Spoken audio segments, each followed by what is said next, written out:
Right. Now, we're going to jump from one thing to another. This is fast moving, fast moving. I'm going to welcome, well, I call her newbie, to the lifestyle show, Pauline Milnes, who is a member of the National Caribbean Monument Charity.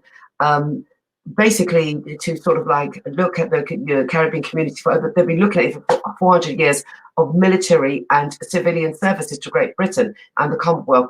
This is about appreciating that and respecting that and remembering that. And as we've just done VE last week, we're still going to continue with that. Pauline Milnes, are you with me, my lady? Certainly am, Pam. Hello, how are you? I'm fine, thank you. Yes, Excellent. I'm fine. Thank you. Yeah. Thank you for joining us today.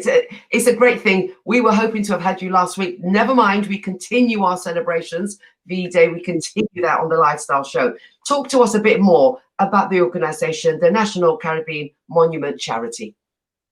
Our role is basically to acknowledge the military service, men and women of the Caribbean, as you said, going back centuries, for those who serve today as well.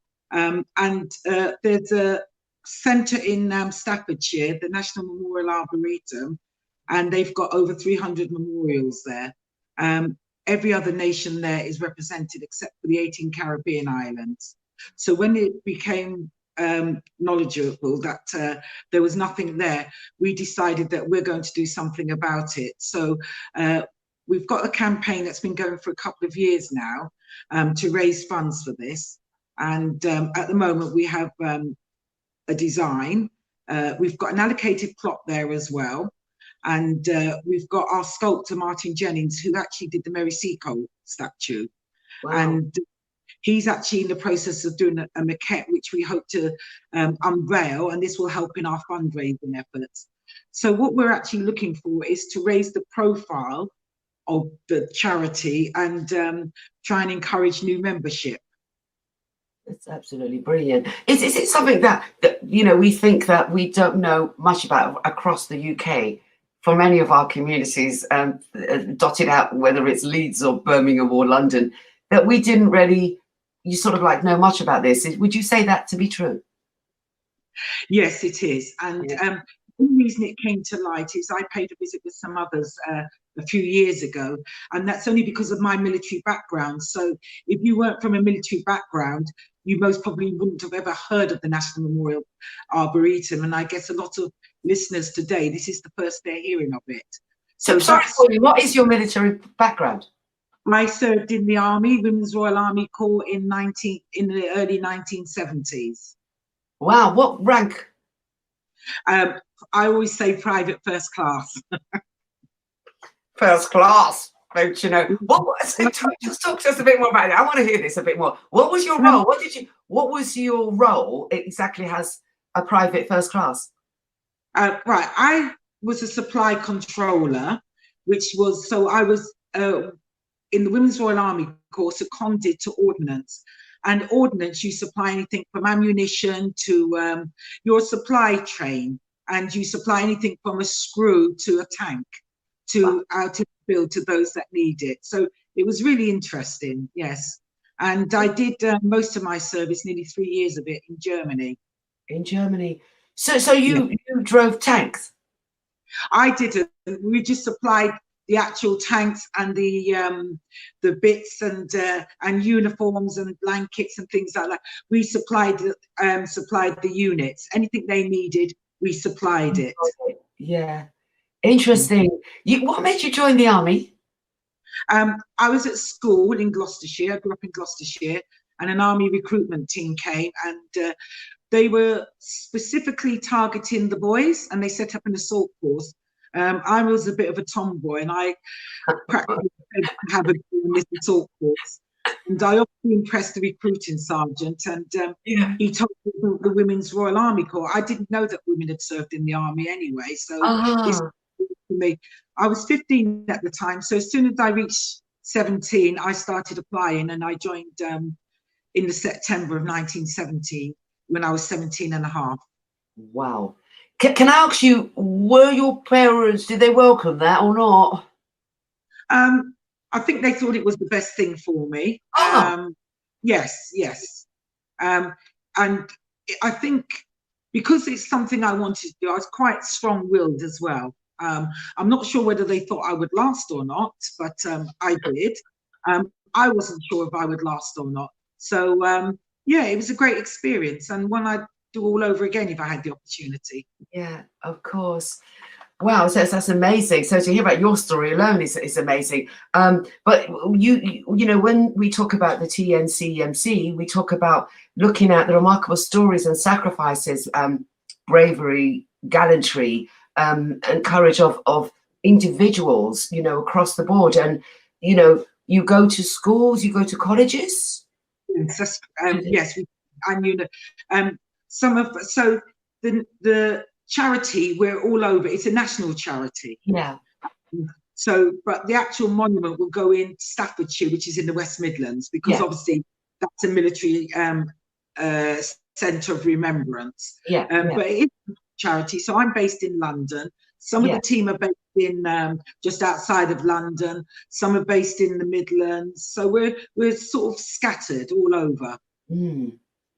And do you talk in the schools? Do you go to the churches and do you do things like that? We do. Usually around sort of Black History Month is when we're usually we're in great demand. We do church services. We have a standard. So because most of our team are ex-military across the board, so that's Army, Navy and Air Force. So we do standard bearing and things like that. Yeah. And we've done presentation in schools. Yeah, yeah. On a scale, just slightly, maybe on the sort of like the survivals, the veterans, if you will, you know, Caribbean wise, is there a lot of them left? Right. So we've got Mr. Jarrett. You might have seen him. He's been quite prominent recently. He's ex-RAF. There's one gentleman, Mr. Wilmot. He actually served in the Navy and the Air Force during the Second World War. There are other veterans, Caribbean veterans. A lot of them went back after the war, back to their home islands. And there's still some in Jamaica. And I'm not sure if you know, but in the Second World War, women actually joined up from the Caribbean. And they joined the Auxiliary Territorial Service, which was the women's branch of the army in those days. And I was doing a research on one of them, and she actually came over to the UK, and she was manning the anti-aircraft guns. Wow. And yeah, and these guns, what they were, so the women were, their role was to spot the enemy aircraft coming over, pinpoint the guns onto the target, but they weren't allowed to fire it. That was up to the men to do. But it was a very responsible role. And obviously, if you're manning one of those, you're just as likely to get killed by an enemy aircraft as the men. So you were at the front line, basically, in the UK. Definitely front line, definitely. Fantastic. So let's talk a bit more about how we could, you know, get people to know more about how to help, how to join in, contribute, and what have you to what you're doing here. Give us more about the contact details, where they can go on a website or how they can make donations. Right, so the website is www.tncmc.org, and you can go on our Twitter page. I'm just going to read it off for you. Our Twitter page is at TNCMC Charity 1. Our Instagram page is TNCMC19, and we have a Facebook page that's under the National Caribbean Monument Charity. This is brilliant. You're talking about doing this and presenting an educational kind of link, and you know, for future generations as well to know about, you know, their sort of like forefathers and foremothers in, you know, world wars. Again, that could be found in one of those links. Is it on the tncmc.org link?